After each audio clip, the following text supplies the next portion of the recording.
American Sign Language that produce the accurate form of visually seeing a deaf native community culture language.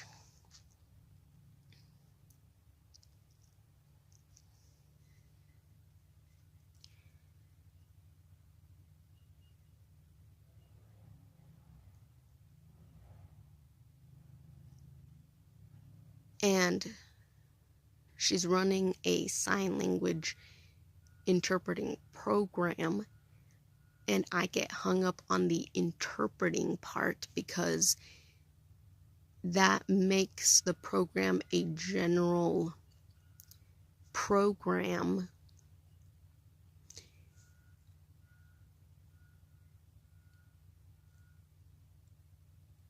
and she's teaching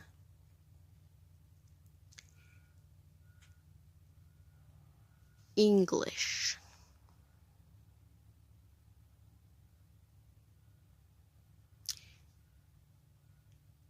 She's not teaching deaf sign. She's not teaching deaf culture sign. She's not teaching textbook American Sign Language.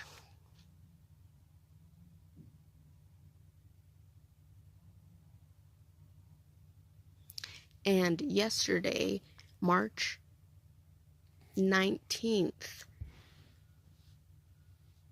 one of my deaf professors, Alan Wilding, who comes from a deaf family, who uses deaf sign, deaf culture sign, and forms of sign English translation,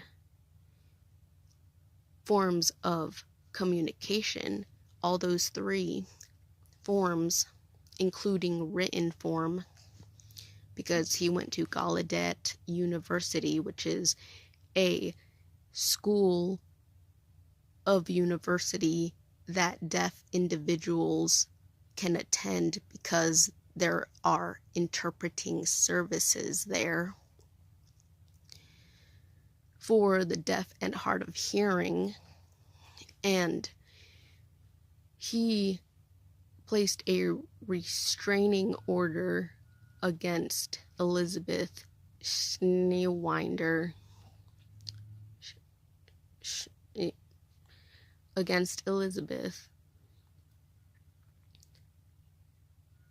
And the first thing that happens is Elizabeth finds me at the library, tells her son, Toby Tobias, to go in and find me. And he's a senior in high school. And he tells me, my mom wants to talk to you. And then, so I say, okay, we both walk out. And the first thing that happens is Elizabeth shows me the restraining order that Alan placed recently on her, and the police showed up to her building on Main Street to provide her that documentation. The restraining order official notice, legal notice. And so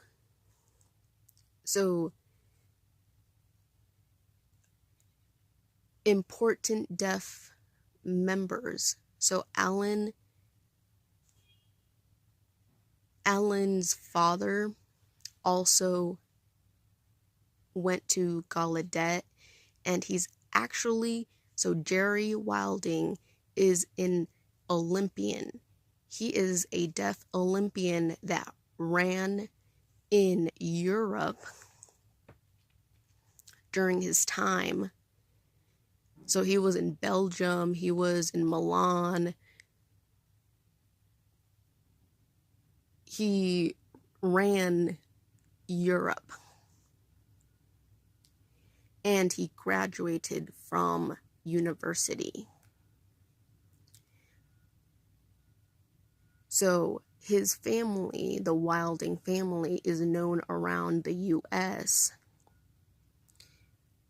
And they are also known for attending the only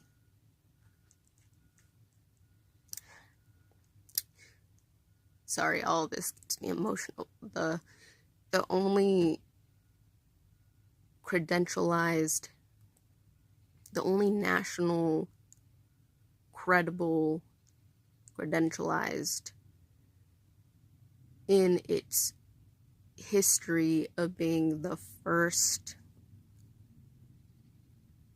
higher education university status for deaf and hard of hearing. And so Elizabeth gets upset at the Wilding family for her own reasons. That includes both of Jerry's daughters, and tries to take away all of their efforts. And I'm a student, or a colleague technically, with Elizabeth right now. So I have been her student. I graduated, and technically I am in colleague terms, sort of. And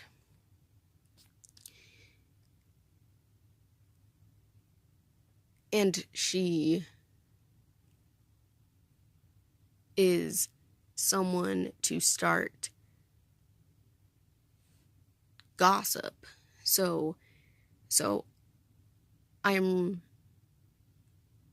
in the office of Elizabeth, and just to chat and gossip, Elizabeth starts talking about how I need to believe that I need to not socialize with Alan Wilding because he is gay and he is a pervert and he is a pedophile.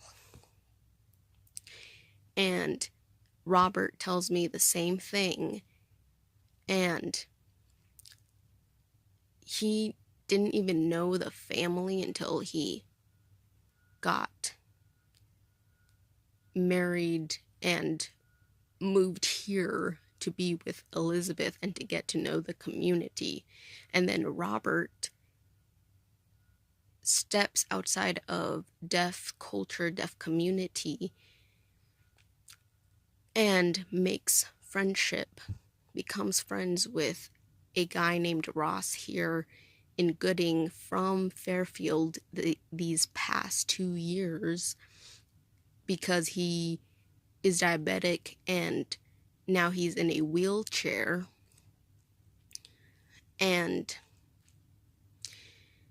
starts gossiping and chatting with him about how there is a deaf member here in Gooding who is a pervert, a gay pervert who is a pedophile.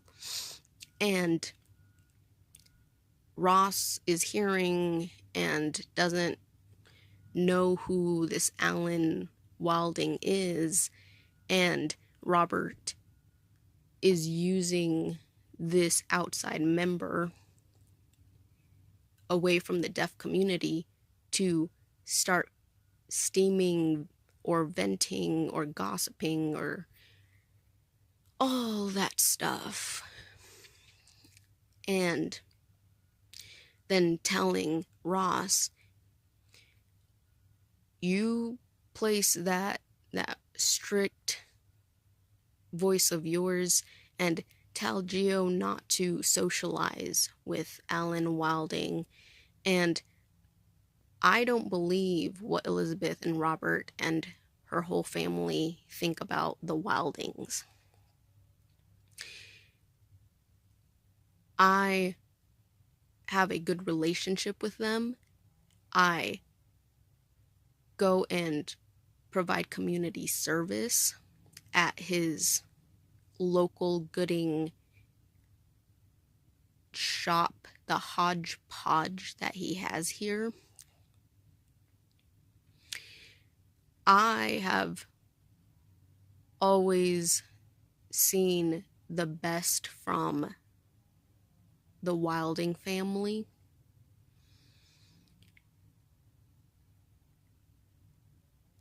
They have spent their whole lives being active deaf culture members and advocates for the deaf and hard of hearing.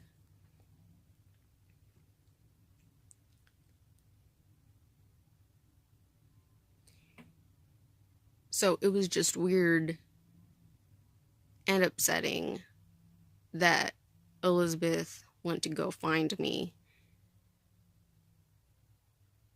to tell me that I shouldn't be socializing with Alan because she says that I cannot socialize with Alan.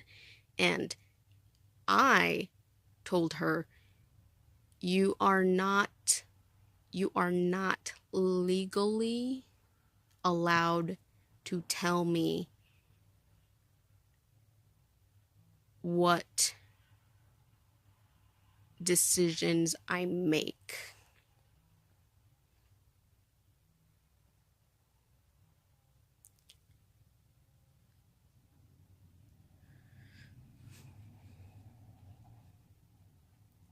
And you are using your ISU related status and your national RID qualification status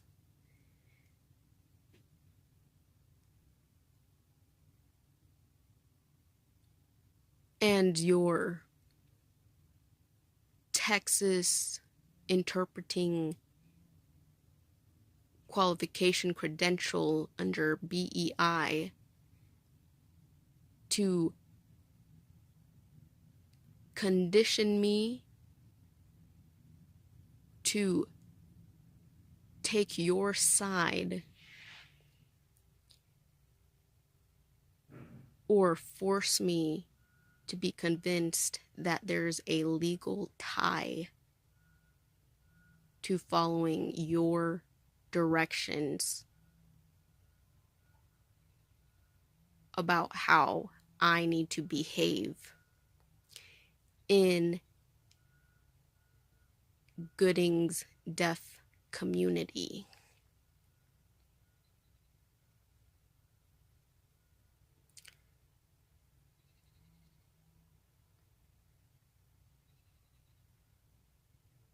So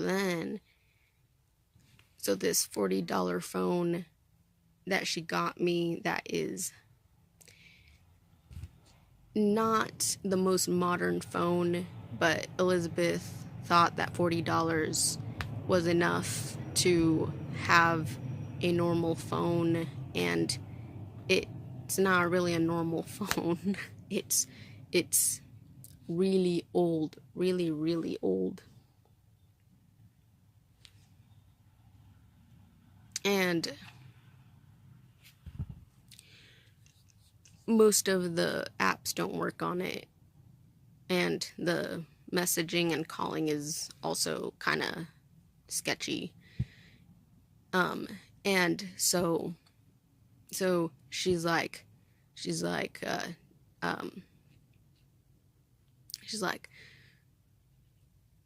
do you want me to take back your phone? And then I am backing away from that and kind of just being over it and just saying calmly, no, because honestly, it's gonna be more work for you and a hassle. And you're an important woman with work right now, and I don't want to take you away from that too long. So, no thank you.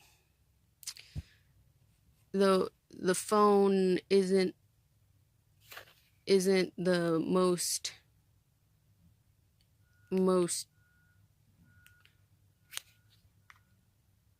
updated working phone, even at the cheapest modern one, which is probably 70 to 90 bucks. But it's okay. It's fine. And I would prefer the phone to stay with me and not be given back to Elizabeth. Well, anyways, so yeah, so I calmly told her, no, I don't want to put more time set aside away from your work. And then I headed back to the library. So yeah, and then she gave me until the end of the day the next day. So today, Friday, she has given me until the end of today at midnight to move my things from the Gooding Street and the Gooding Lane and Oregon Street property. And I got some kind help. And so I'm headed there. But she was like, well, I finally helped search a place for you, and you can talk and message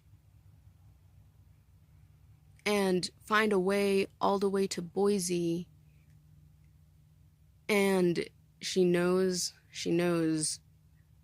all these personal things, and one of the first things that go to my mind is, what is Elizabeth going to start spreading to other interpreters, other friends, other deaf members, all these things? And then I'm like, okay, well, thank you for helping me out and finding time to help me, because I contacted you for help to find resources, and one of the only moments she chose to provide time for me was to suggest, oh, you should go to this Shoshone town area place at a farm or near Shoshone, and these people are hiring for a caretaker of an older dementia patient, a member of their family, and I am kind of looking at her like I don't think I'm qualified for that. And why are you suggesting that I believe that I'm credentialized or educated in taking care of a patient diagnosed with dementia? And then she's like, it'll help with money. They're saying they could possibly pay $700 a week. And once again, I looked at her with concern, and then she's like, you can wait around here until we can help you out with resources and you figure out what the next plan is for you, because she knows about the DACA process that I received to attend university, and she knows about a failed marriage that resulted in marriage abuse, and that I'm going through a sensitive case right now under VAWA, Woman Against Violence Act. And so I reached out to her to try and help me find the best resource for me. And the official, right, because Elizabeth is nationally credentialized, qualified to hold a program directory seat, told me, okay, well, that's one option for you, or I guess, we can provide you with a sort of kind of working camper. And I mean, she's like, well, you don't have any money, right? And I'm like, no, yeah, I don't have money because during this time I can't work or do anything that is illegal, so that the government knows that I'm doing everything in my power to be on the side of the law.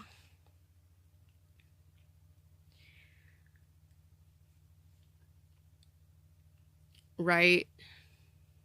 So my husband left me in the middle of paperwork, so that means he ran from the law and he's under FBI watch. So he could provide harmful connections or harmful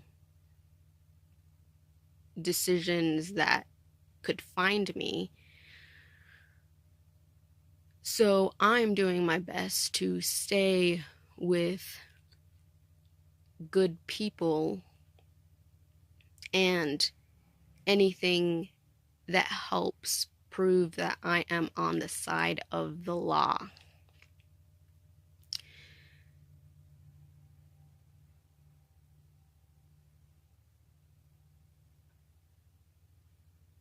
And I needed the help of Elizabeth to help me with a letter of support, because she knows that I am a DACA holder throughout my university years. If you look up my name in the alumni status, if paperwork was done correctly, my name would be seen under a participator of, so I was chosen in my program as a diverse competitive member coming from an ethnic group, because I am not white. And ISU took it upon themselves to help other communities that are not white Caucasian, and to have that be part of their progressive, diverse higher education take that year. So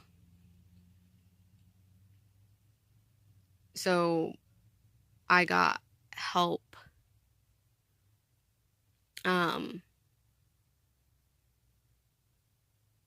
or I got chosen to represent my ethnic background.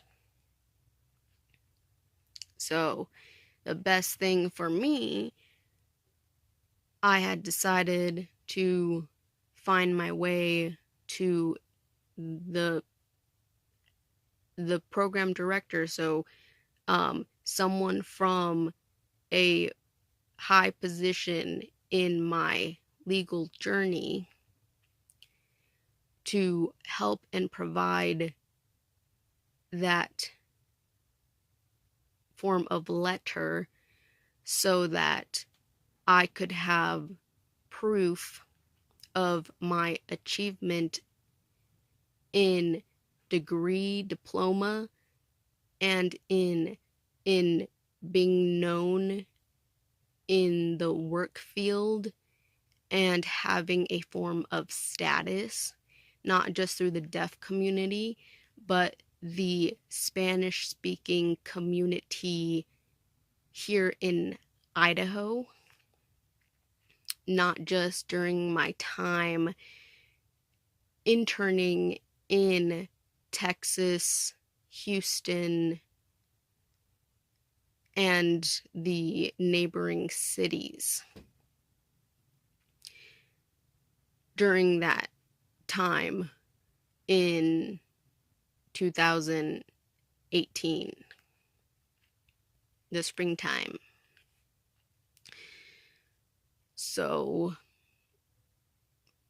yeah, so I have taken upon myself to be as close to the education as possible. And so it just concerns me to know that Robert didn't have the same education and is taking a close neighboring government related job at this remote video relay service as a deaf interpreter and a English linguist.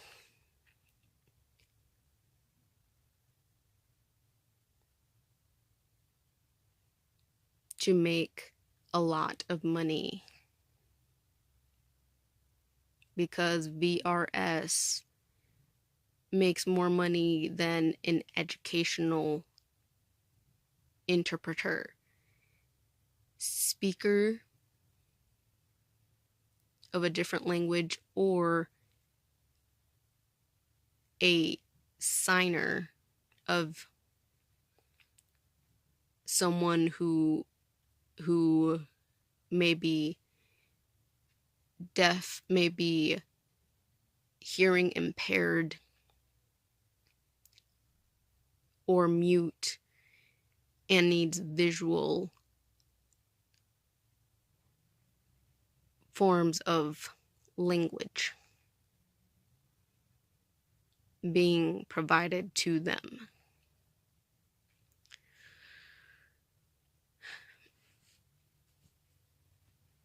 And all of this was sort of kind of concerning during my time as a student, because I was more focused with my education and not the political gossip.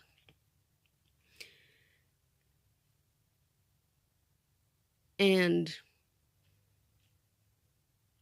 so now,